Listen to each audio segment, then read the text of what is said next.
இந்த லேப்டாப் இருக்குது பார்த்தீங்களா, இதுக்கான பணம் நம்மகிட்ட இருந்து வாங்கின சிறுக சிறுக வரியும் ப்ளஸ் அரசாங்கம் இவ்வளோ நாள் சம்பாதித்த கொஞ்சம் பணத்தையும் போட்டு தான், இல்லாட்டி கூடுதலாக எங்கள் உலக வங்கியிலேருந்துலாம் கடன் வாங்கியிருக்கீங்களா, அந்த கடன்லாம் போட்டு தான் லேப்டாப் கொடுக்குறீங்க. ஏன்னா நீங்கள் கொடுத்த வாக்குறுதி அப்படி.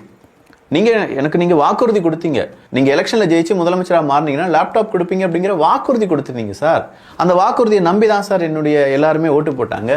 ஸோ வாக்குறுதியை நிறைவேற்றிட்டீங்க. அப்படிப்பட்ட லேப்டாப்பில் உங்களுடைய ஸ்டிக்கர் ஒட்டலாமா? தமிழ்நாடு அரசாங்கத்துக்குன்னு ஒரு லோகோ இருக்குது. அந்த லோகோவை போடுங்க. வாய்மையே வெல்லுமா, வருமுன் காப்போமா, எதையாவது ஒன்று போடுங்க.